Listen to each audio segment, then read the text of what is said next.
सुनिए डॉक्टर श्याम सुंदर पराशर जी की यह अनमोल कथा। आज की इस कथा में भक्तों आप लोगों को इस बात पर चर्चा की जाएगी कि भगवान अवतार लेते क्यों हैं और प्रभु के जो अवतार हैं उनसे इस पृथ्वी को क्या क्या लाभ होता है, समय चक्र में किस प्रकार से इसका होना सुनिश्चित होता है। इन सब आदि विज्ञान ज्ञान की कथाओं को आप सुनेंगे। श्री राधे राधे। बरसों तक, कई दशकों तक हमने आतंकवाद की पीड़ा को झेला, परंतु जब से हमने दूसरा सूत्र अपनाया, सठे साठ्यम समाचरित का, भीतर घुस के जब से थप्पड़ मारना चालू कर दिया है, तब से अकल भी ठिकाने आ गई और भिखारी बन के कटोरा लेके घूमना भी चालू कर दिया उसने। कोई उस पर हाथ रखने को तैयार नहीं। ये स्थिति हो गई। भारत का महत्व अब समझ में आया। छोटे मोटे देशों की तो छोड़ दो, बड़े बड़े देश भी अपना कदम पीछे हटाने के लिए विवश होने लग गए, क्योंकि अब समझ गए कि ये शांति की भाषा को बदल के अब क्रांति की भाषा में आ गए हैं। इसलिए शक्तिशाली देशों को भी अपना कदम पीछे हटाने के लिए हमने विवश कर दिया। आप कितने भी शक्तिशाली बने रहो, यदि शक्ति का समय पर उपयोग नहीं करोगे तो आप कायर ही सिद्ध हो जाओगे। इसलिए समय पर शक्ति का परिचय देना बहुत आवश्यक होता है। ये भगवान ने आज दिखाया। 100 गाली सुन के भगवान ने अपनी सहिष्णुता का पूरा परिचय दे दिया। हम अपनी शक्ति का दुरुपयोग नहीं करते। बात बात पे परमाणु बम की धमकी नहीं देते हम लोग। परमाणु संपन्न होते हुए भी हम धमकी से डराते नहीं किसी को। और हम लोगों का तो नियम ही है, प्रथम प्रयोग हम करते ही नहीं शक्ति का, दुरुपयोग नहीं करते।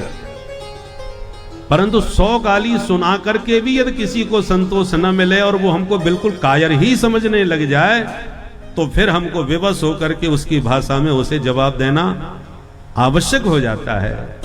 और इसलिए भगवान ने शिशुपाल को दंड दिया। तो किसी ने भी भगवान की शक्ति पर उंगली नहीं उठाई कि आपने अनुचित किया या गलत किया। सबने स्वीकार किया। शिशुपाल के साथ ऐसा ही होना चाहिए। वो दंडता कर रहा था बहुत ज्यादा। सुखदेव जी कहते हैं, राजन, इस प्रकार से भगवान ने परित्राणाय साधूनाम विनाशाय च दुष्कृताम, भक्तों का परित्राण और दुष्टों के विनाश के द्वारा पृथ्वी का सब प्रकार से भार उतारा। अब बोलो तुम क्या सुनना चाहते हो परीक्षित?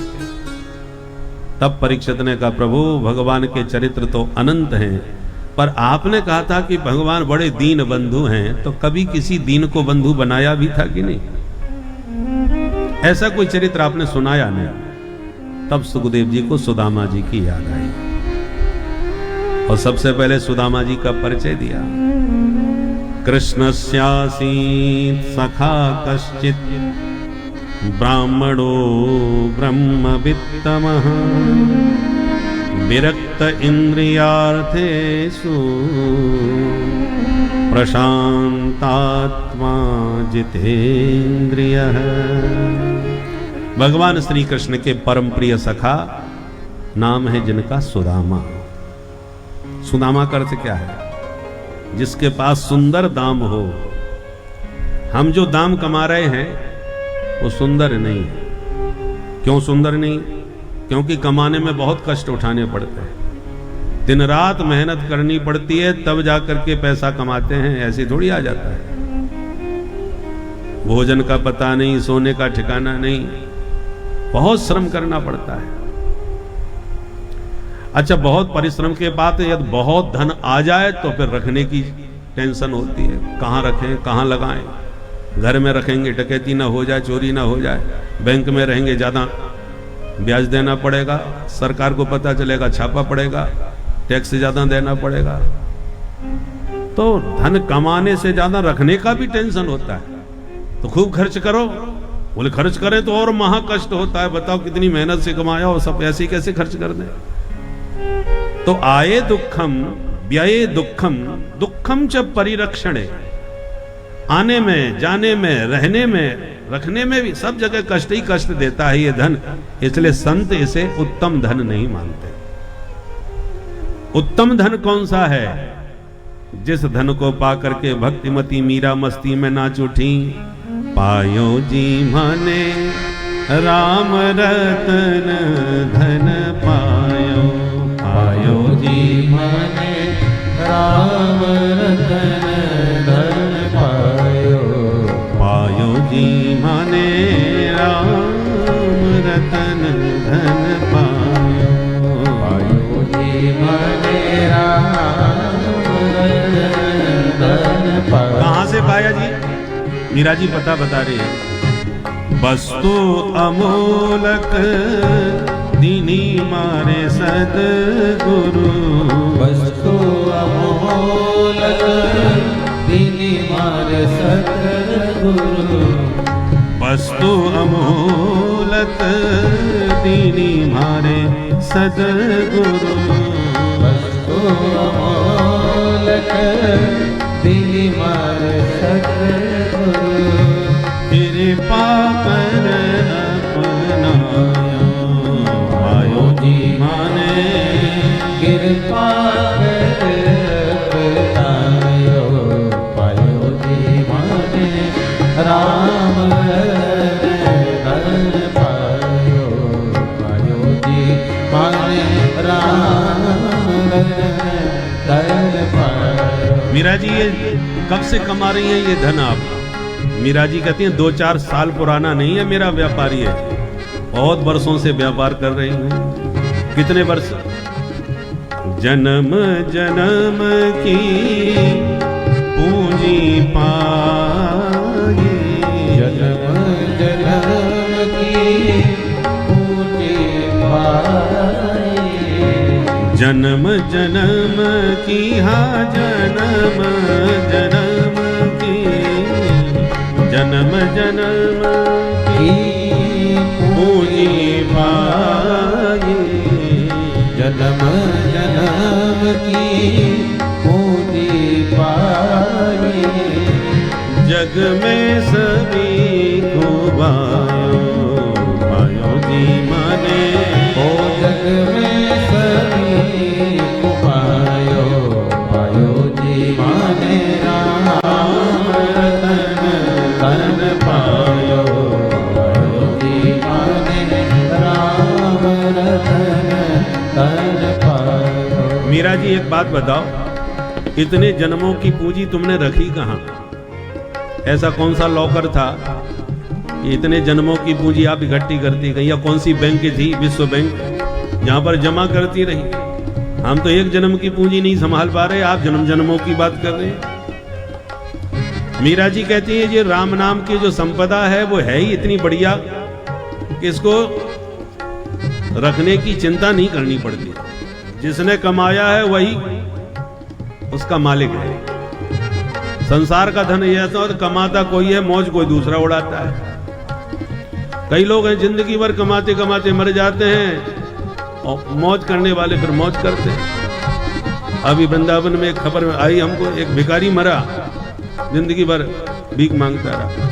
मरने के बाद पता चला 2 करोड़ उसके बैंक में, 2 करोड़ बैंक में थे और जाने कितना सोना भी था लॉकर में, और जिंदगी भर भीख मांगता रहा। तो स्वयं तो भिखारी भीख मांगता मर गया, माल दूसरों को दे गया। इसलिए संसार का धन जरूरी नहीं है कि तुमने कमाया है तो तुम्हारा ही अधिकार है, तुम ही उसको उपभोग करोगे ना। केवल राम नाम की पूंजी में चमत्कार है कि जो कमाएगा वही उसको उड़ाएगा, दूसरा उसमें अधिकार नहीं ले सकता, कोई बंटवारा उसमें नहीं करवा सकता, कोई उससे छीन नहीं सकता, कोई सरकार छापा नहीं मार सकती, कोई डकैती नहीं डाल सकता, कोई चोर लूट नहीं सकता। खर्चे न कोई चोर न लेवे, खर्चे न कोई चोर न लेवे, खर्चे न कोई चोर न लेवे, खर्चे न कोई चोर न लेवे, चोर न लेवे आए चोर न लेवे आए चोर खर्चे न कोई चोर न लेवे, खर्चे न कोई चोर न लेवे, दिन दिन बढ़त सवायो पायो जी माने, ओ दिन दिन बढ़त सवायो पायो जी माने, राम रतन धन पायो, पायो जी माने, राम रतन धन पायो। अच्छा मीरा जी एक बात बताओ, हम जो नोट कमा रहे हैं उससे तो गाड़ी बंगला बढ़िया बढ़िया खरीद के बना रहे हैं, तुम जो राम नाम कमा रही हो ये किस काम की, ये पूंजी किस काम की है? मीरा जी कहती हैं ये विदेशी मुद्रा है और बहुत शक्तिशाली मुद्रा है, ये केवल यही नहीं चलती, सब जगह चलती है। जिस मुद्रा में शक्ति ज्यादा होती है ना वो सब जगह चल जाती है। आपका हमारा रुपया सब जगह नहीं चलेगा। ऐसे जो राम नाम का सिक्का है वो पूरे ब्रह्मांड में चलता है, यहां भी चलता है और वहां भी चलता है। जब भी किसी देश में जाओ तो उसी देश की मुद्रा लेनी पड़ती है, अपना रुपया दो वहां की मुद्रा लो। ऐसे जब विदेश यात्रा पर जाओगे, एक दिन शरीर छोड़ के, संसार छोड़ के, उस देश में एक ना एक दिन सबको जाना ही जाना है। उस समय तुम्हारे सारे नोट यहीं धरे रह जाएंगे, चाहे जितने कमा लो। उस समय तो जो राम नाम का धन कमाया है, हाँ, जैसे पैसा जमा करके वहां की विदेशी मुद्रा मिल जाती है रुपया दे करके, ऐसे आपने यहाँ जो दान पुण्य कर दिया है थोड़ा बहुत, उसी का रूपांतरण होकर के पुण्य के रूप में वहां की पूंजी मिलेगी और उसकी सुविधा आपको वहां मिलेगी, वहां पर पुण्य का सिक्का चलेगा। पर राम नाम जो जपा है वो यहाँ और वहां दोनों तरफ चलता है। हम पूज्य देवरहा बाबा को देखा करते थे श्रीधाम वृंदावन में, मचान पर बैठते थे जमुना पार। हम उस समय विद्यार्थी थे, तब देखते थे बड़े बड़े लोग उनसे आशीर्वाद लेके आते थे। एक बार हम देख रहे थे जब वहाँ अटल बिहारी वाजपेयी जी उस समय आए थे, महाराज जी ने ऊपर से ही चरण लटका करके उनके सिर पर रख करके आशीर्वाद दिया था। ऐसे बहुत से लोग आते थे। हमने उनकी स्मृति में कथा भी की थी गोरखपुर में, गोरखपुर क्षेत्र में देवरिया के रहने वाले, इसलिए देवरहा बाबा कहते थे उनसे, देवरिया के रहने वाले थे। सरजू के तट पर उनका मचान आज भी बना हुआ है, वही मचान पर हमने कथा कही थी। तो उनकी बहुत सी बातें हैं। तो ऐसा नहीं है कि राम नाम सिक्का सिर्फ मरने के बाद ऊपर ही चलेगा ना, यहाँ भी चलता है। प्रभु के नाम का सिक्का सब जगह चलता है, क्योंकि तगड़ी मुद्रा है ये। हमारे प्रेमानंद बाबा को देख लो वृंदावन में, बिहारी जी से ज्यादा आजकल बाबा के दर्शन की भीड़ लगी रहती है। क्या है उनके पास? पक्कड़ है, केवल राधे नाम का ही सिक्का तो उनका बज रहा है। हम विदेशों में न जाने कहां कहां गए, सब जगह थे बाबा का चित्र और बाबा के दीवाने। आश्चर्य तो हमें एक बार हुआ जब हम प्लेन में आए थे, तो हम बस से जा रहे थे प्लेन में चढ़ने के लिए। तो बस में जैसे ही हम घुसे तो 4 नवयुवक ऐसे रज का तिलक लगाए बैठे थे सीट पर। हम खड़े, उन्होंने जैसे हमको देखा तुरंत चारों लड़के खड़े हो गए, बोले बैठिए बैठिए महाराज, आप वृंदावन जा रहे हैं ना? हमने कहा हाँ। आप लोग? बोले हम भी वृंदावन जा रहे हैं। हमने कहा आप क्यों जा रहे हो? बोले प्रेमानंद बाबा के दर्शन करने जा रहे हैं। वाह, नव युवकों में इतना उत्साह और उनके प्रति इतनी श्रद्धा है। कितने साल पहले बाबा ने कह दिया था कि आप 4 साल से ज्यादा नहीं चलोगे, 17 साल हो गए बाबा चल रहे। तो राम नाम के सिक्का में बड़ी शक्ति होती है भैया। प्रभु के नाम का ये चमत्कार ही है। इसलिए सत की नाम खेवटिया सदगुरु, सत की नाम खेवटिया सदगुरु, सत की नाम खेवटिया सदगुरु, सत की नाम खेवटिया सदगुरु।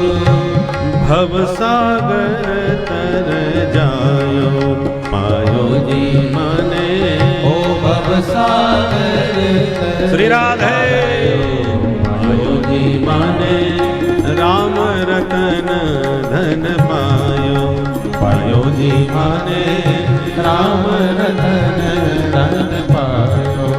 पायो जी माने राम रतन धन, राम रतन धन, राम रतन धन पायो। बोल बंसी वारे की जय। तो ये राम नाम में अद्भुत चमत्कार है, बस इसकी कीमत समझ में आ जाए हमें।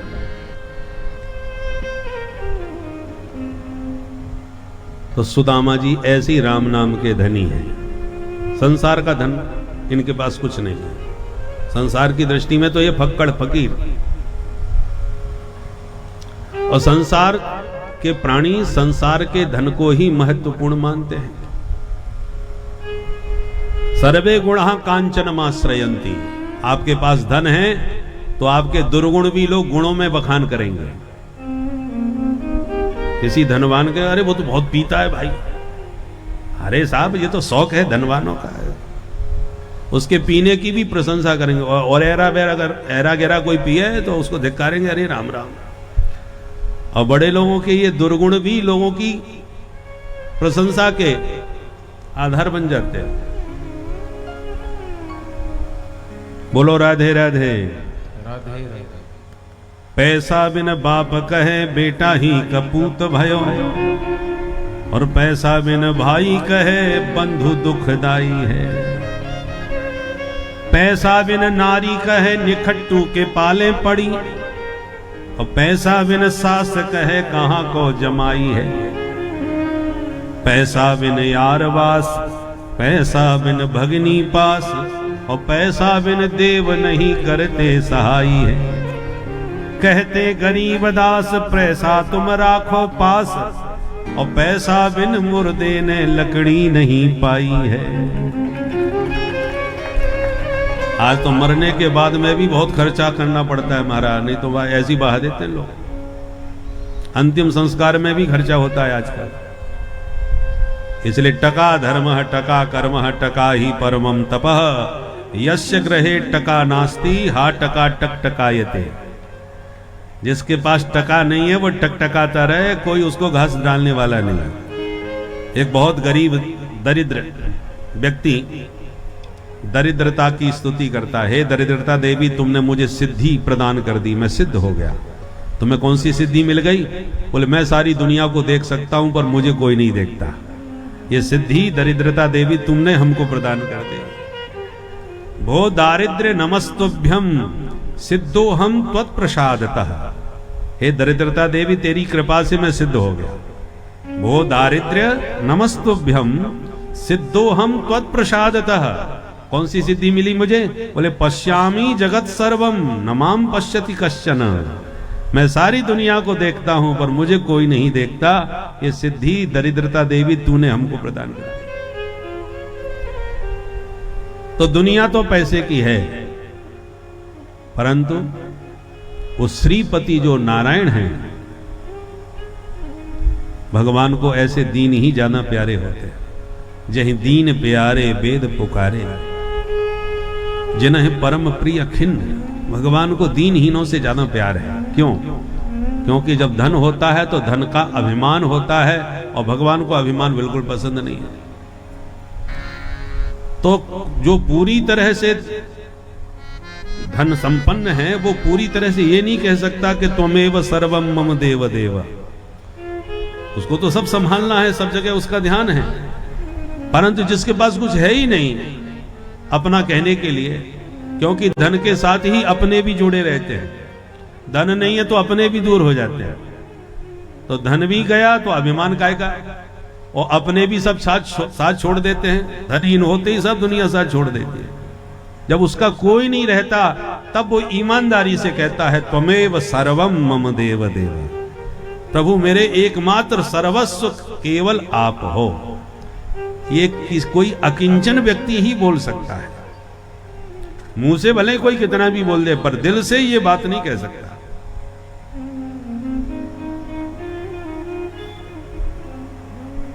तो इसलिए भगवान को दीनहीन बहुत प्यारे लगते हैं। सुदामा जी बहुत अकिंचन है, बस भगवान नाम के धनी है, दुनिया का धन कुछ नहीं। 5-5 दिन तक अन्न के दर्शन नहीं होते, अन्न का दाना पेट में नहीं जाता, फिर भी कोई शिकायत भगवान से नहीं है। भगवान का चरणामृत पी करके भजन करते रहते हैं। पत्नी को समझाते रहते हैं, देवी जी जब चकाचक पेट भर जाता है फिर भजन में मन थोड़ी लगता है। भोजन हो गया फिर तो नींद आती है, प्रमाद होता है, आलस्य होता है, भजन में मन नहीं लगता है। भजन भोजन दोनों की एक ही राशि है, सिर्फ एक मात्रा का अंतर है। भजन में मात्रा नहीं है पर भोजन में मात्रा लगी है, ओ की एक मात्रा। क्यों लगी है? क्योंकि भोजन हमेशा एक मात्रा में ही करना चाहिए। चाहे जितना स्वादिष्ट हो, मात्रा से ज्यादा भोजन करोगे बीमार पड़ोगे, परेशान रहोगे। इसलिए एक मात्रा में ही भोजन करो। और भजन में कोई मात्रा नहीं है। क्यों? बोले चाहे जितना भजन करो, ये नुकसान करने वाला नहीं है, फायदा ही फायदा करता है। अधिकस्य अधिकम फलम। चाहे जितना करो, जितना ज्यादा करोगे उतना ही ज्यादा आनंद पाओगे। और भजन भोजन दोनों ही जरूरी है। क्यों जरूरी है? बोले भोजन के बिना तन और भजन के बिना मन स्वस्थ नहीं रह सकता। एक दिन भोजन मत करो, देखो चक्कर आने लग जाएंगे, दूसरे दिन कमजोरी महसूस होने लग जाएगी, लड़खड़ाने लग जाओगे। तो एक दिन भोजन न करने पर शरीर की क्या स्थिति होती है सबको पता है। और भजन तो हम महीनों तक वर्षों तक नहीं कर रहे, बोलो मन की हालत क्या होगी। इसलिए सबका मन अशांत है, क्लांत है, परेशान है, डिप्रेशन में है, टेंशन में है। मन टेंशन में क्यों रहता है? क्योंकि भजन जो उसकी मूल शक्ति है वो उसे नहीं मिल रही। जैसे भोजन के बिना तन कमजोर, ऐसे ही भजन के बिना मन कमजोर होता है, मन परेशान रहता है, दुखी रहता है। जिस बड़े बड़े धनवानों को देख लो, महाराज भगवान का दिया सब कुछ है पर टेंशन बहुत रहता है महाराज, मन में अशांति बहुत है, अशांति बहुत है। मन का आहार आप दे कहां रहे? मन को आहार मिलेगा तब मन मस्त रहेगा। साधु संतों के पास भोजन का भी ठिकाना नहीं होता। ऐसे कई फकीर हैं, पकड़ घूमते हैं, भोजन का ठिकाना नहीं, पर मस्ती में कोई कमी नहीं। क्यों? क्योंकि मन का जो आहार मिलना चाहिए वो भरपूर दे रहे हैं। दिन रात भजन के अलावा कोई काम ही नहीं। तो जो ईमानदारी से भजन संत करते हैं वो फकीर होकर के भी मस्त रहते हैं। फिकर सबको खा गई, फिकर सबकी पीर, और फिकर की जो फांकी करे उसका नाम फकीर। जो फिकर कोई फांक जाए वो फकीर होते हैं, उनको कोई टेंशन नहीं होता, क्योंकि मन उनका मस्त रहता है। चाह गई चिंता मिटी, मनुआ बेपरवाह, और जाको कछु न चाहिए सो ही साहंसाह। उनको कुछ नहीं चाहिए दुनिया से, ना दुनिया वालों से। इसलिए बड़े बड़े महात्मा लोग बहुत से धनवानों को डांट के फटकार के भगा देते हैं, दुत्कार के। उन्हें किसी से कुछ चाहिए नहीं। एक बार हम चित्रकूट गए, वहां के जो विधायक हैं हमारे बहुत अच्छे प्रिय हैं, तो उन्होंने कहा महाराज एक महात्मा जी से मिलवाएं आपको। हमने मिलवाओ। बोले महाराज जंगल में रहते हैं, मिलते किसी से नहीं है, और जो मिलने पहली बार आए उसे खूब गालियां देते हैं, तो आपको भी गाली खानी पड़ेगी। हमने कहा ठीक है खा लेंगे भाई, अच्छे महात्मा के दर्शन मिल जाए तो उनका तो गाली भी आशीर्वाद है।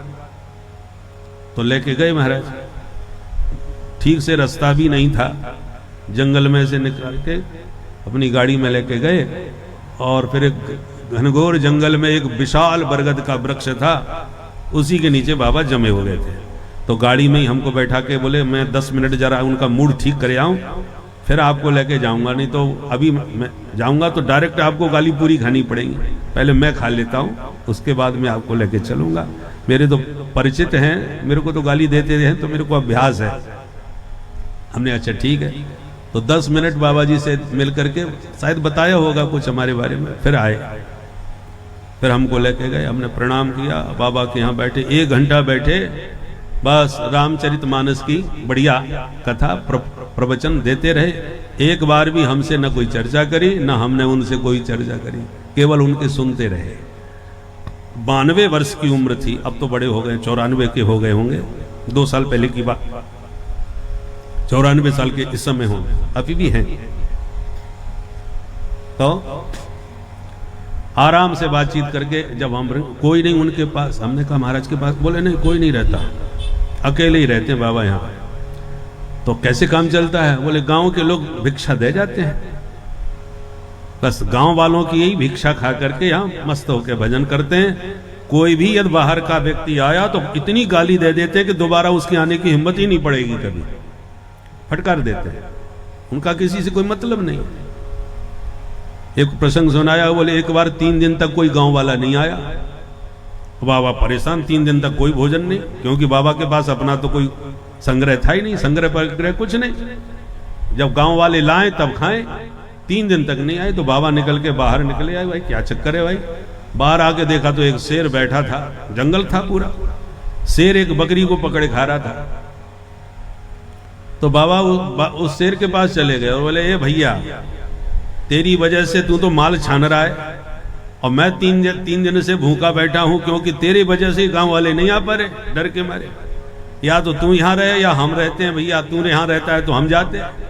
ऐसे प्यार से बात करी और शेर तुरंत बकरी मुंह में दबा के चला गया, उठ के चला गया। तब गांव वालों ने आकर के कहा, महाराज हम 3 दिन से इसी के डर के मारे नहीं आ रहे थे, ये बकरी मार के यहाँ बैठा था, इधर इधर आसपास ही घूम रहा था, इसको देख करके हम लोगों की हिम्मत नहीं पड़ रही थी। तो ऐसे महात्मा जंगल में मस्ती में पड़े हुए, तो ऐसे ऐसे सिद्ध आज भी हैं। तो भोजन का ठिकाना नहीं है, परंतु भजन में मस्ती है। उस भजन की मस्ती से तन भी स्वस्थ है और मन भी प्रसन्न है। तो दोनों के आहार की जरूरत है, भोजन और भजन। भोजन से तन और भजन से मन मस्त और स्वस्थ रहता है। तो सुदामा जी महाराज उसी मस्ती में भजन की मस्ती में रहते हैं। भोजन का ठिकाना नहीं मिले तो कोई बात नहीं चलेगा। आज सुशीला ने, उनकी धर्मपत्नी ने स्वामी जी से निवेदन किया, ननु ब्रह्मन् भगवतः सखा साक्षात् श्रियपति ब्रह्मण्यश्च शरण्यश्च भगवान् सात्वतः शव। हे स्वामी, हमने सुना है कि द्वारकानाथ श्री कृष्ण आपके बहुत अच्छे मित्र हैं, क्या ये सच है? सुदामा जी चौंके, ब्राह्मणी तुझे किसने बताई ये बात? तो बोले एक बाबा जी, महात्मा जी आए थे भिक्षा लेने कि भगवान द्वारकानाथ कृष्ण आपके साथ पढ़ते थे। मुझे विश्वास नहीं हुआ उनकी बातों पर, तो मैंने आपसे पूछ लिया। सुदामा जी मुस्कुराए, बोले देवी बात बिल्कुल सच है।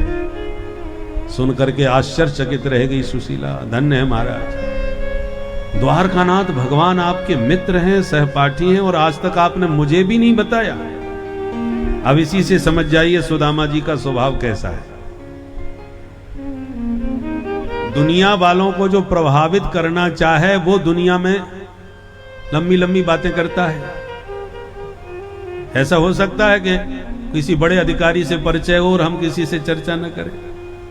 परिचय होना तो बहुत बड़ी बात है। कहीं किसी मुख्यमंत्री से कहीं हाथ मिलाते फोटो भी खिंच जाए तो फेसबुक में छा जाते हैं, और तुम भले ही मत पूछो, हम जबरदस्ती बताते हैं कि अरे उनसे हमारे बहुत अच्छे परिचय है। स्वाभाविक है, कौन नहीं जुड़ना चाहता बड़े लोगों से। पर सुदामा जी की पत्नी को भी पता नहीं कि द्वारकानाथ कृष्ण मेरे स्वामी जी के मित्र हैं। आज प्रसंग आया तब बताया। सुशीला ने कहा, यदि ये बात आपकी सच है प्रभु, तो कभी आप उनसे मिलने क्यों नहीं जाते? ये ऐसी कैसी मित्रता जो कभी राम राम भी ना होवे? मैंने तो आज तक ना देखा, ना वो आते हैं ना आप उनके पास जाते हैं। अरे वो तो राजाधिराज हैं, उनकी बात और है, आप तो जा सकते हो ना। सोई सुदामा जी के मन में उमंग उठी। भाई वर्षों बीत गए कृष्ण के दर्शन किए बिना। गुरुकुल में जब हम छोटे छोटे विद्यार्थी थे तब पढ़ते थे, अब तो वो बहुत बड़ा राजा हो गया। नाम तो मैं उसका बहुत सुन रहा हूं पर मिला आज तक नहीं। ब्राह्मणी कह रही है तो मौका बहुत बढ़िया है मिलने का। मन तो बहुत दिनों से था पर हिम्मत नहीं पड़ रही थी, पर लगता है जब ब्राह्मणी कह रही है तो ठाकुर जी शायद प्रेरित कर रहे हैं। ठीक है ब्राह्मणी, तू कह रही है तो चला जाऊंगा, पर खाली हाथ बिल्कुल नहीं जाऊंगा। कुछ जगह ऐसी होती है जहां कुछ ना कुछ लेके जाना चाहिए, खाली हाथ नहीं। अपने गुरुजनों से मिलने जाओ, मंदिर में दर्शन करने जाओ, इष्ट मित्र के घर जाओ, पर क्या लेके जाऊं, घर में तो कुछ दिख नहीं रहा। सुशीला बोली मैं व्यवस्था बनाती हूं महाराज। तो याचित्वा चतुरो मुष्टि विप्रान पृथुक तंडुला शैलखंडेन तान बद्ध्वा भर्त्रे प्रादादुपायनम। सुशीला 4 घरों में जाकर के एक एक मुट्ठी चावल मांग लाई। 4 मुट्ठी चावल मिल तो गए, पर घर में कपड़े का टुकड़ा नहीं मिला जिसमें वो बांध सके पोटली। बहुत ढूंढने पर जीर्ण शीर्ण फटी पुरानी एक धोती मिल गई। उसी के छिद्रों को सिल करके जैसे तैसे जोड़ करके टुकड़े वस्त्र के नीचे वस्त्र लगा करके 4 मुट्ठी चावल की पोटली बांध दी, स्वामी जी को सौंप दी। महाराज यही तुच्छ भेंट देना, पर जब भेंट करो तो एक संदेश मेरा भी सुना देना। क्या? 1 मास द्वय पाख में 2 एकादशी हो, सो प्रभु दीन दयाल ने नित्य प्रतिदीन मोहे। थोड़े से शब्दों में सुशीला ने अपने मन की पीड़ा सुना दी कि हे स्वामी, महीने में 2 बार एकादशी का व्रत सब रखते हैं, और मेरे ऊपर ऐसी कृपा है कि 12 मास घर में एकादशी ही बनी रहती है। मेरे घर में कभी द्वादशी का उदय होगा कि नहीं? सुदामा जी ने कहा देवी सुना दूंगा।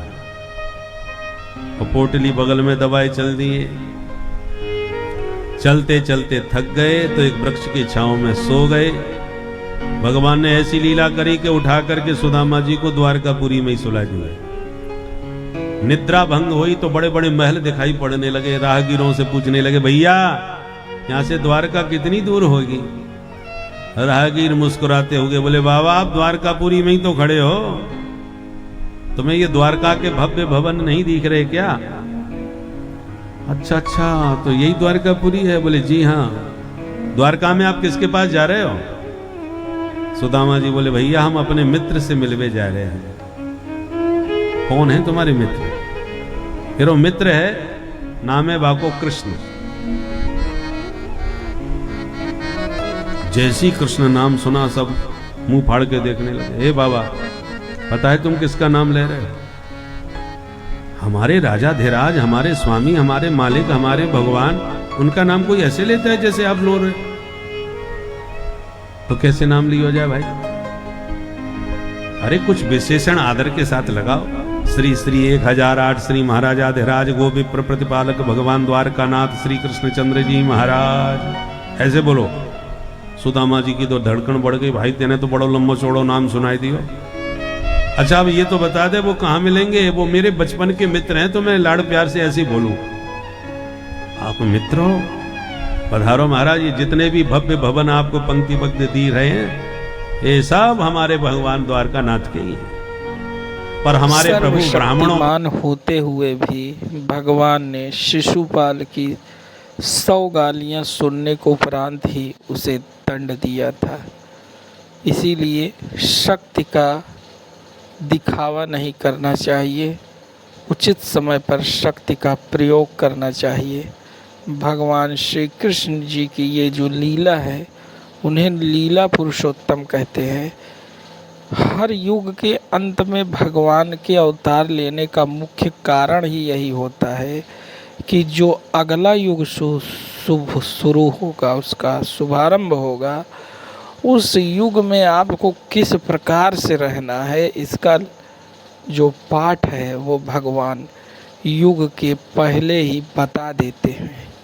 जैसे सतयुग और त्रेता में असत्यवाचन बहुत बड़ा पाप माना जाता था, किंतु द्वापर का जो समय था उसमें असत्यवाचन काफ़ी हद तक शुरू हो गया था, और आगे कलयुग में तो इसका पूरी तरह से मेला लगने वाला था। इसीलिए प्रभु ने जो इस युग के अंत में अवतार लिया, उसमें असत्यवाचन भी किया, कुछ अधार्मिक कार्य भी किए, किंतु उनका मूल उद्देश्य यही था कि धर्म की स्थापना, चाहे जैसे भी करके हमको धर्म की रक्षा करनी है। उसके लिए चाहे हमें झूठ बोलना पड़े, चाहे अधर्म करना पड़े, चाहे जो अब इस कलयुग में इसी बात को परिप्रेक्ष्य के रूप में धारण किया जाता है कि यह जो कलयुग कलिकाल है, इसमें असत्य वाचन भी कीजिए, अधर्म भी कीजिए, किंतु किस लिए? सिर्फ धर्म की रक्षा के लिए। धर्म की रक्षा जिससे हो वही कार्य हमको करना चाहिए, और धर्म की रक्षा हम आप खुद कर सकते हैं इस कलिकाल में भी। बस उसके लिए हमें दृढ़ संकल्प की ज़रूरत है और ईश्वरीय शक्ति के आभास की आवश्यकता है। श्री राधे राधे। तैयारी करनी चाहिए। सारी सभा स्वागत में सावधान हाथ जोड़ के खड़ी हो गई और भगवान भागे भागे मुख्य द्वार पर पहुंचे। जैसे दूर खड़े सुदामा जी पर दृष्टि पड़ी, दौड़ करके भगवान द्वारकानाथ ने सुदामा जी को उठा के अपने हृदय से लगा लिया। बोल दीनबंधु भगवान की जय। दोनों मित्र आनंद में मग्न हो गए। दोनों का ही कंठ अवरुद्ध हो गया, नेत्र सजल हो गए। एक दूसरे से कुशलता का प्रश्न भी नहीं पूछ सके और भगवान हाथ पकड़ के सुदामा जी को भीतर लाए। भीतर जैसी प्रवेश किया तो सारी सभा भौचक्की सी सुदामा जी का मुंह ताकने लगी कि इसके लिए भागे थे। सुदामा जी सभा की भव्यता को देखकर भौचक्के हो रहे। इतना बड़ा दरबार, इतना ऊंचा महल। तो सुदामा सभा को देख के भौचक्के हैं और सभासद सुदामा जी को देख के भौचक्के हो रहे। इसके पैरों में जूते चप्पल तक नहीं, तन पर कपड़े नहीं ठीक से, और इसके लिए भगवान इतने उतावले होके दौड़े। आश्चर्य और भी तब बढ़ गया जब हाथ पकड़ के प्रभु ने अपने निज सिंहासन पर सुदामा जी को बैठा दिया और स्वयं चरणों की पाद पीठ पे बैठ गए। जब राजा धीरा सिंहासन पर बैठते हैं तो चरणों को रखने के लिए पाद पीठ होती है, पैर रखने के लिए। तो सिंहासन पर ऊपर सुदामा और चरणों के पाद पीठ पर भगवान द्वारकाधीश बैठ गए। रुक्मिणी से शीघ्र इशारा किया आंखों से कि जल्दी जाओ, चरण प्रक्षालन के लिए जल लेके आओ। तो रुक्मिणी भागी, तुरंत समझ गई कोई असाधारण महापुरुष है। नहीं तो द्वारका की पट्ट महसी रुक्मिणी को आदेश थोड़ी दिया जाता है, दास दासियों को आदेश दिया जाता है।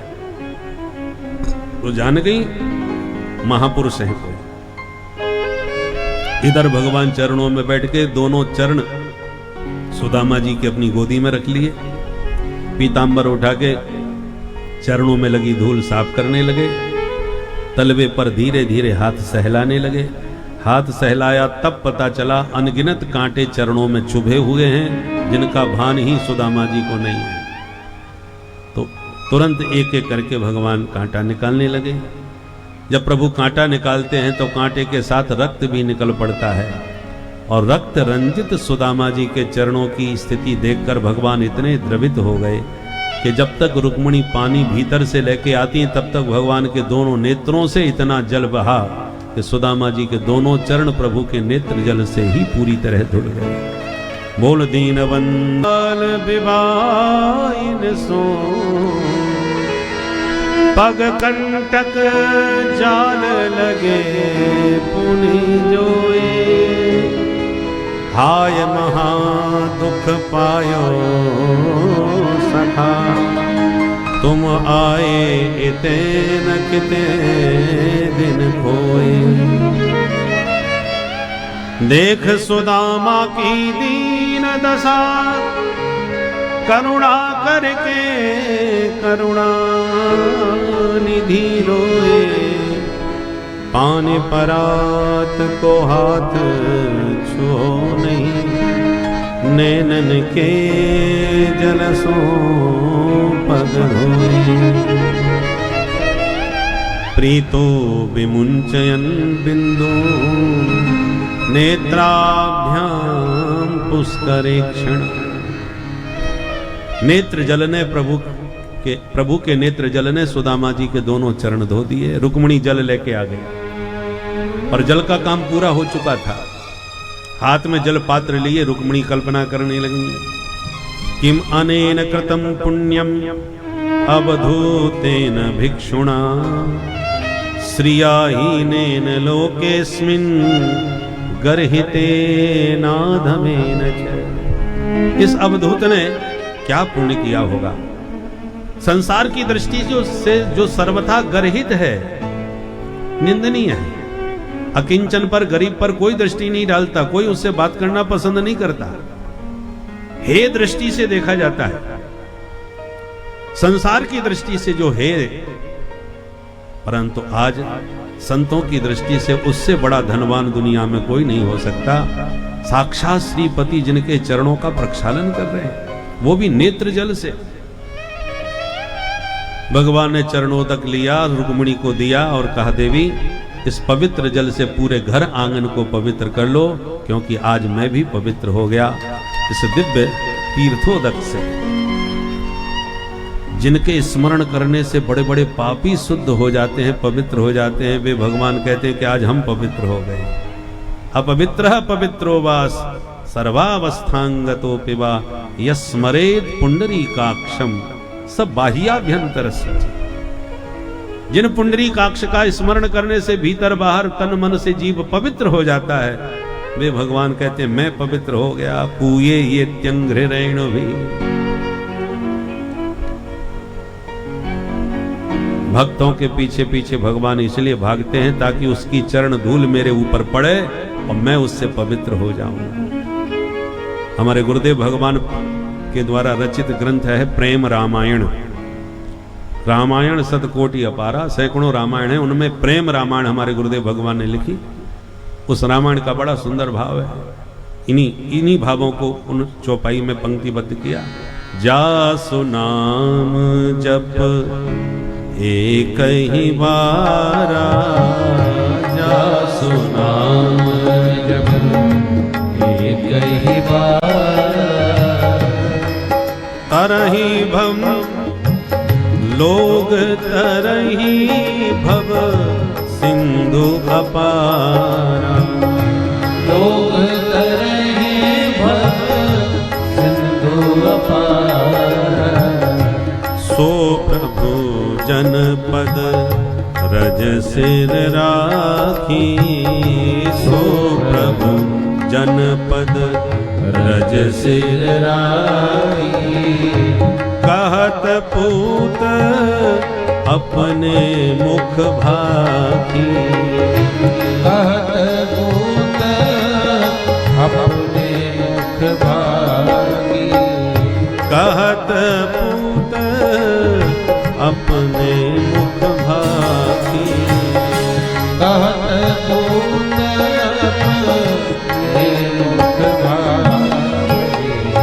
जासु नाम जप एक ही बारा। एक बार भी कोई प्रभु का नाम प्रेम पूर्वक जपे तो लोग तरह भव सिंधु अपारा, विशाल संसार सागर को पार कर जाते हैं एक बार नाम लेने से। और सो प्रभु जन पद रज सिर राखी, ऐसे प्रभु अपने भक्त जनों की पद रज को सिर पर धारण करते हैं। वो ये कहते हैं कहत पूत अपने मुख भाकी, अपने श्री मुख से कहते हैं मैं पूत माने पवित्र हो गया, आज मैं पवित्र हो गया। ये भगवान स्वयं कह रहे हैं। सारा संसार आज सुदामा के सौभाग्य की मन ही मन सराहना कर रहा है। भगवान को लगा सुदामा संकोच में बैठे हैं, कुछ बोल नहीं रहे, तो हाथ पकड़ के बोले मित्र थके हारे लग रहे हो, चलो भीतर चलो। अंतःपुर में ले गए, स्नान कराए, नए कपड़े वस्त्र पहनाए, भोजन पवाए, अपनी निज सैया पर लाके सुलाए। प्रभु ने स्वयं चरण दबाए।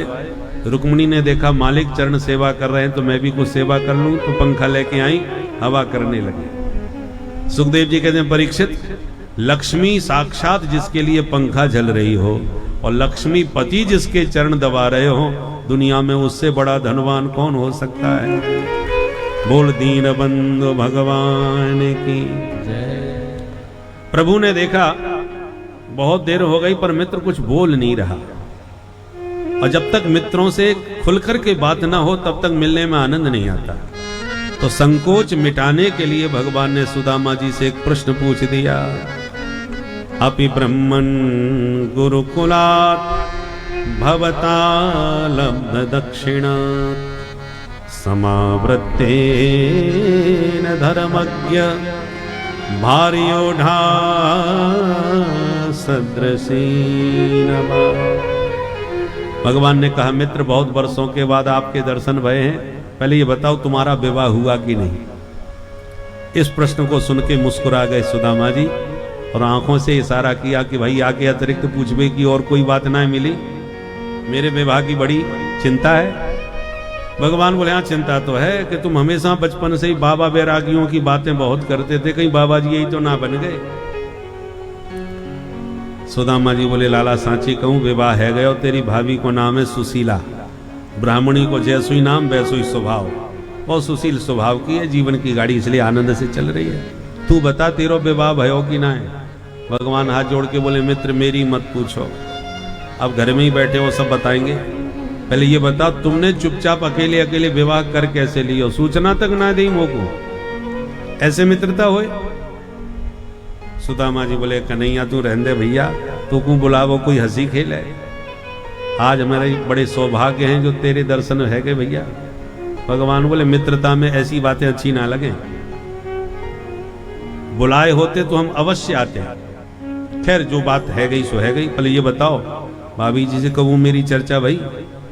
सुदामा जी बोले सांची कहूं तो तेरी भाभी नहीं भेजो है। भगवान बोले अच्छा तो भाभी के भेज बेते आयो, तो भाभी जी ने भेजो है तो मेरे ताई कछु ना कछु जरूर भेजो हो। अब सुदामा जी की धड़कन और बढ़ गई। चार घर के टूटे फूटे मांगे भाई चावल, मांगे भाई चावल अलग समझ में आवे, मैं कैसे दिखाऊं कैसे बताऊं। बगल में पोटली बड़ी जोर से और दबाई ली छुपा ली। अरे कन्हैया भैया हम पे का धरो जो तेरे ताई कछु ला पाते। भगवान बोले ऐसी बातें मत करो, लाए हो तो दो, नहीं मना कर दो कोई बात ना है। तो लाला मैं कछु ना लाया हो। भगवान हंसते हुए बोले मित्र तुम्हारी बचपन की आदतें अभी भी सुधरी ना है।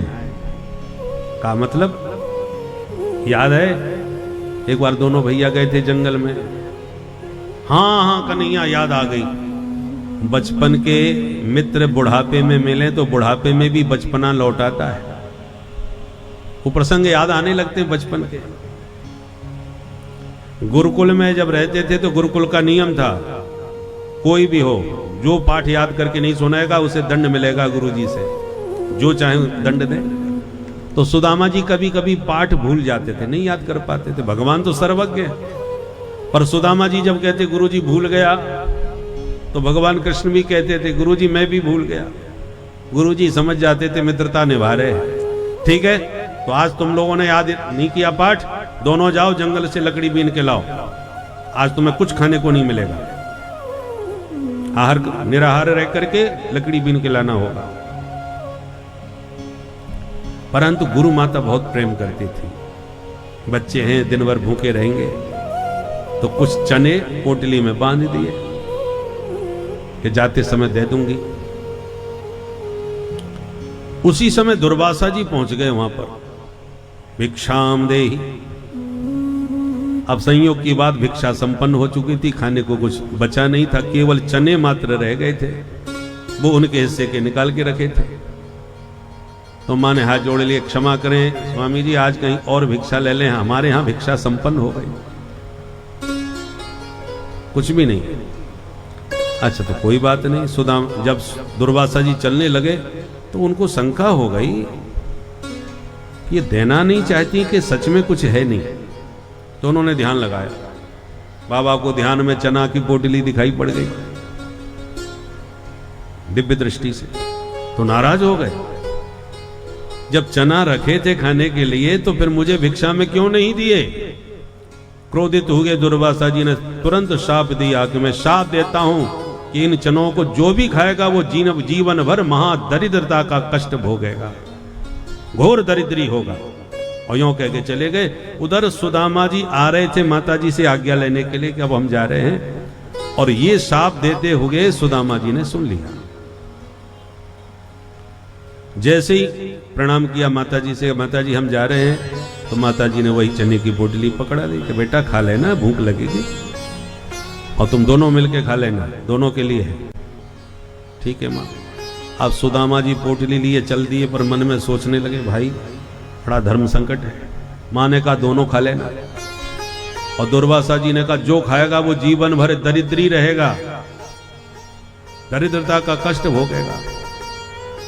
तो हम तो ब्राह्मण हैं, ब्राह्मण की शोभा धन से नहीं होती, ब्राह्मण की शोभा तपस्या और विद्या से होती है। वो जितना विद्वान हो, जितना तपस्वी हो, उससे ब्राह्मण की दिव्यता और गरिमा बढ़ती है। पैसा न भी हो तो ब्राह्मण पर कोई फर्क नहीं पड़ता। परंतु कृष्ण क्षत्रिय है, कल ये राजा भी बनेगा क्योंकि राजकुमार है। यदि ये राजा बना और इसके जीवन में यदि दरिद्रता आ गई तो इसकी दरिद्रता का पूरा प्रभाव सारी प्रजा के ऊपर पड़ेगा। राजा दरिद्री होगा तो प्रजा का हाल क्या होगा। इसलिए मैं इस चने का एक दाना भी कृष्ण को नहीं खाने दूंगा, कहीं उसके ऊपर दरिद्रता की छाया न पड़े, मेरे ऊपर पड़े तो कोई बात नहीं। इसलिए सुदामा जी ने नहीं बताया श्री कृष्ण को कि मैं कुछ लाया हूं खाने के लिए, छुपा करके रखा। दिन भर लकड़ी बीनी और उसी दिन भयंकर बरसात हो गई, इतनी भयंकर बरसात, जलमग्न हो गया जंगल, रास्ता भटक गए, रास्ता दिखाई न पड़े किधर जाएं। जब रास्ता छिप गया तो भटक गए दोनों मित्र, और एक सघन वृक्ष की छांव में ही सारी रात व्यतीत करनी पड़ी बरसात की। तो भगवान याद दिला रहे हैं, मित्र याद है वो रात अंधियारी बरसात की हमने वृक्ष के नीचे जंगल में काटी। सुदामा जी बोले हाँ हाँ सब याद है कन्हैया। तो मित्र उस दिन सर्दी कितनी भयंकर पड़ी थी याद है, रात भर तुम्हारे दांत कितनी जोर से कटकटा रहे थे। अब सुदामा जी समझ गए ये तो कछु पोल पट्टी खोल बेवारो है, क्योंकि सुदामा जी मौका पा करके अंधेरे में अपने चना चबा लेते थे। जब चना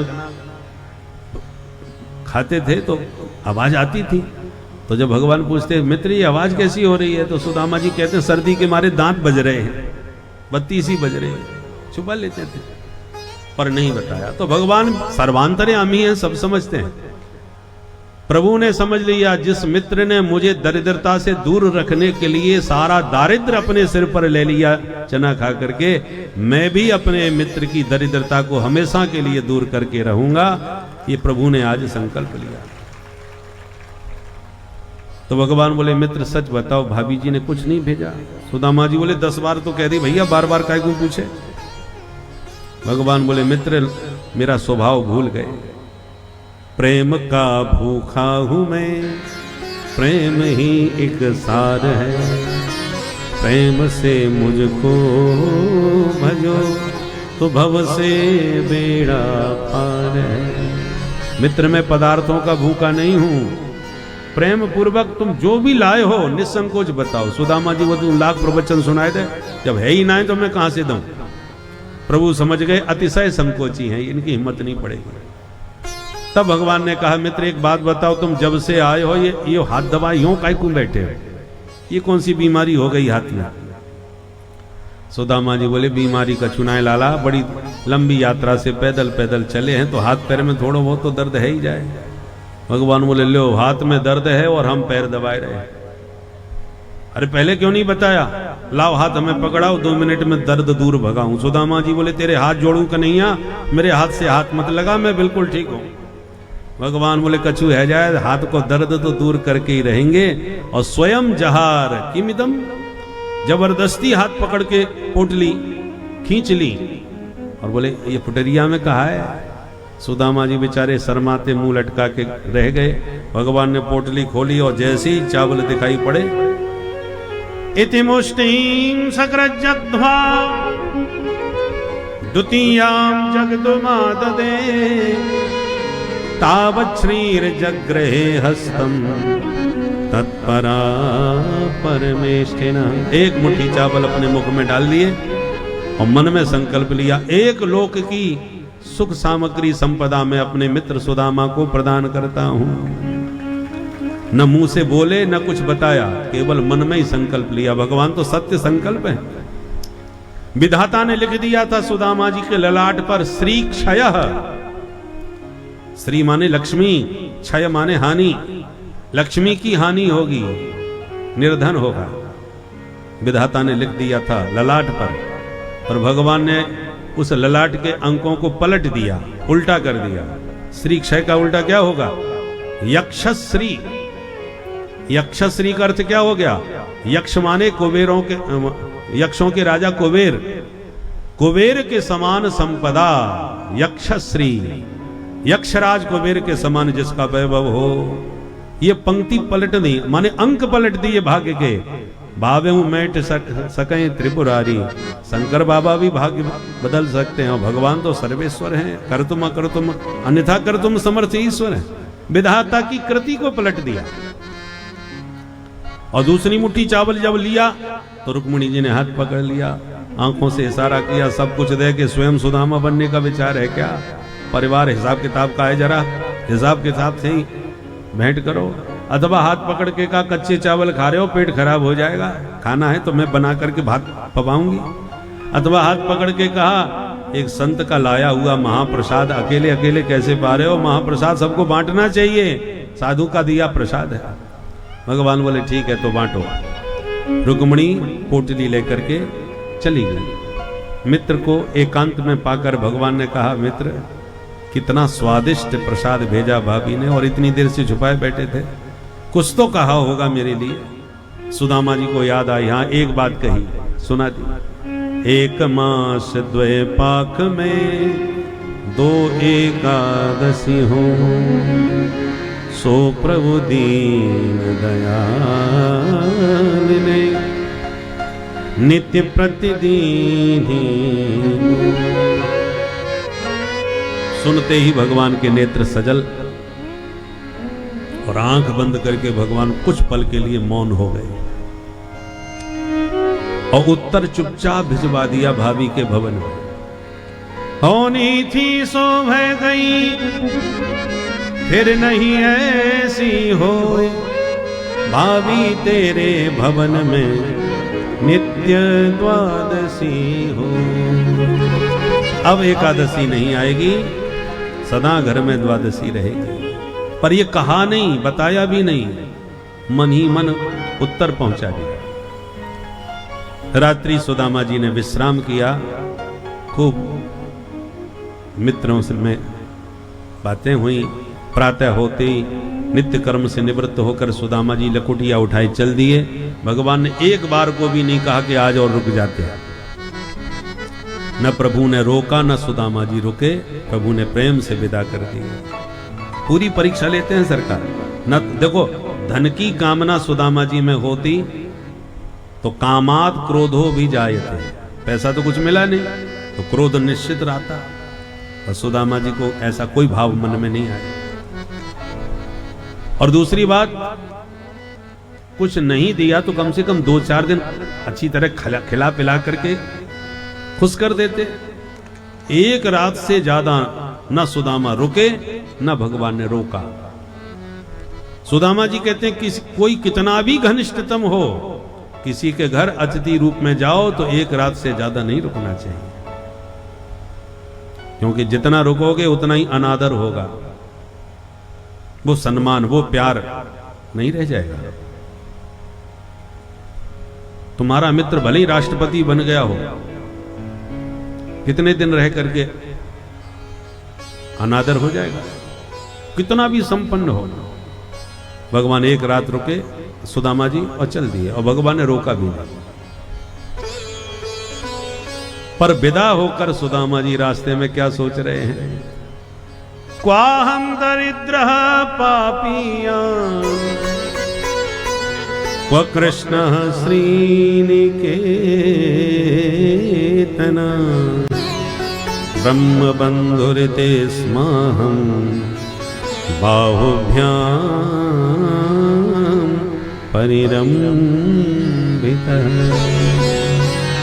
मेरे जैसे दीनहीन दरिद्र को दौड़ के द्वारकानाथ ने हृदय से लगा लिया, इससे बड़ी संपत्ति मुझे और क्या चाहिए।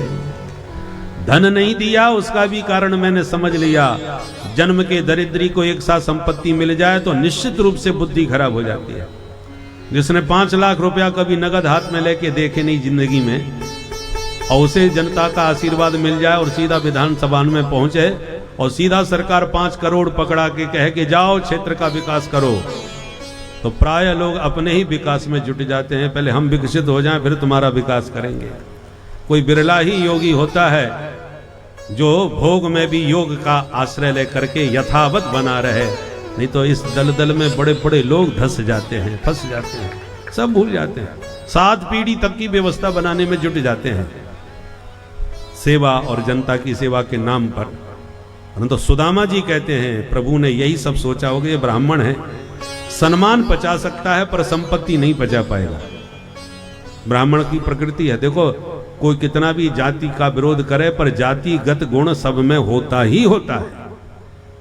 और इसलिए पशुओं की भी जाति होती है, वृक्षों की भी जाति होती है, मनुष्यों की जाति कैसे मिट जाएगी।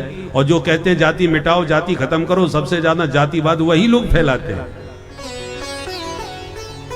जाति बुरी नहीं है, जातिवाद बुरा है। सनातनियों को जातिवाद त्याग करके अपने अपने अनुशासन में रहते हुए संगठित होने की आवश्यकता है। हाथ का काम हाथ ही करेगा, पैर का काम पैर ही करेगा, सिर का काम सिर ही करेगा। भले ही शीर्षासन लगा के आप बैठ तो थोड़ी देर के लिए खड़े हो सकते हो, पर यह स्वाभाविक प्रकृति नहीं है। स्वाभाविकता तो ये पैर के भर ही खड़े रहो। सबका अपना अपना कार्य क्षेत्र है, परंतु सभी कार्य क्षेत्र एक ही शरीर के हैं, एक शरीर के ही कार्य बटे हो गए हैं। अब हड़ताल करने लगे, पैर कहें कि नहीं हम बहुत दिनों से सबका भार उठा रहे हैं, अब सिर अपना भार उठाए, हमको ऊपर जाना है, तो शीर्षासन में कोई कितना चल पाएगा, कैसे व्यवहार हो पाएगा भाई। प्रकृति ने जैसा शरीर का स्वरूप बनाया है ऐसे ही समाज का स्वरूप भी ऋषि मुनियों ने बनाया है। जैसा बनाया है उसके अनुसार सुव्यवस्थित समाज। पहले कोई भी बेरोजगार नहीं था, क्योंकि जन्म सिद्ध सबको रोजगार मिला हुआ था। ब्राह्मण का बेटा पंडित का बेटा पंडिताई ही करेगा, डॉक्टर का बेटा डॉक्टर ही बनेगा, हैं? चाहे लोहार का हो चाहे बढ़ई का, जितने भी जाति हैं सबके अपने अपने कर्म थे और सबको माता पिता का वह कर्म जन्म से ही प्राप्त था। कोई बेरोजगार नहीं था, सब अपने अपने रोजगार में तत्पर थे। जिसके यहाँ जूता बनाने का काम है वो जूता बनाने का आज विकास हो गया, तो जूतों की कीमत भी तो कितनी हो गई महाराज, शीशों में चमकते हैं रखे हो गए। अपना उसी रोजगार को आगे बढ़ाओ, पर आप सब में सबका अधिकार कर दिया, पराये लोग बेरोजगार होने लगे। जब पंडित जी जूता बेच सकते हैं, दुकान लगा सकते हैं बना करके, नाम आकर जूता बेचना ही कहा, दुकान किसकी है? पंडित जी की है। तो जब पंडित जी जूता की दुकान खोल सकते हैं तो जूता बेचने वाले भी तो पंडित बन सकते हैं। बोलो राधे राधे राधे राधे। सारी व्यवस्था चौपट करके रख दी, सब में सबका अधिकार हो गया। तुम हमारे अधिकार में घुस रहे हो, हम तुम्हारे अधिकार में घुस रहे, तो व्यवस्था चौपट हो गई, छीना झपटी चालू हो गई अनावश्यक। यदि परंपरा अनुसार यह बना होता व्यवस्था प्रबंध जैसा ऋषि मुनियों ने बनाया, स्वभाव गुण देख करके गुण कर्म विभाग सा, तो कोई झगड़ा नहीं था, कोई बेरोजगार नहीं था, सबके पास रोजगार थे। इसलिए ऋषि मुनियों के वचन, ब्राह्मण की प्रकृति है वो विद्या पर तपस्या पर पूरा ध्यान दे और उस तपस्या और गुणवत्ता के कारण ही उसका आदर सम्मान समाज करे। वो सूक्ष्म, ब्राह्मण की बुद्धि सूक्ष्म होती है, इसलिए अध्यात्म जगत के सूक्ष्म रहस्यों को ब्राह्मण अपनी मेधा शक्ति से जितना पकड़ पाएगा दूसरा नहीं पकड़ सकता। इसलिए ब्राह्मणों से कहा तुम इसी विभाग में लगे रहो। जिनकी बुद्धि कमजोर है, बहुत ज्यादा सूक्ष्मता से विचार नहीं कर सकते, उनके लिए श्रम, उनको श्रमजीवी बनाया। तुम परिश्रम पूर्वक शरीर से मेहनत करो। तो चातुर्वर्ण्यम मया सृष्टम गुण कर्म विभाग सह, गीता में भगवान कहते हैं मैंने चारों वर्णों का निर्माण किया है, उनके गुण आदि प्रकृति को देख करके ये विभाग किया है। तो भगवान जानते हैं कि ब्राह्मण धन नहीं पचा सकता, विद्या पचा जाएगा। कितना भी बड़ा विद्वान हो और उसका कितना भी सम्मान हो, वो पचाने में सामर्थ्यवान है। सम्मान भी पचाता है और विद्या को भी पचाता है। बड़े भारी विद्वान भी शांत मौन बैठे रहेंगे, कुछ नहीं बोलेंगे, आपको पता भी नहीं चलेगा ये इतने बड़े विद्वान हैं। ऐसे बहुत से हमने विद्वान देखे। हमारी कथा में 7 दिन तक बैठते हैं प्रयागराज में, वहां पर भी लगभग 30 वर्ष हो गए। प्रयागराज में हर वर्ष जाते हैं माघ मेला में। बड़े बड़े विद्वान आके चुपचाप बैठते हैं, सुनते हैं, और जब बाद में मिलते हैं तब उनका वैदुष्य हमको पता चलता है। कितने बड़े भारी विद्वान पंडित हैं, आचार्य हैं, पता ही नहीं चलता। विद्या पचाने की सामर्थ्य ब्राह्मण में है,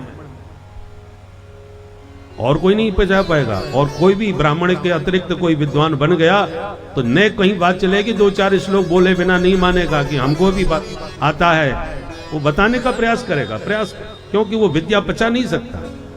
वैश्य में गुण होता है धन पचाने का, कितना भी करोड़पति हो भनक नहीं पड़ने देंगे। ये विद्या, ये धन पचाने की सामर्थ्य वैश्य में है, ब्राह्मण नहीं पचा पाएगा। आएगा तो दिखाएगा, वैश्य नहीं बताएगा, वो विद्या नहीं पचा सकता। उसको थोड़ा बहुत ज्ञान हुआ तो तुरंत बताना चालू कर देगा कि मेरे को भी आता है। सबके गुण धर्म अलग अलग हैं, उसी के अनुसार ये विभाग किया।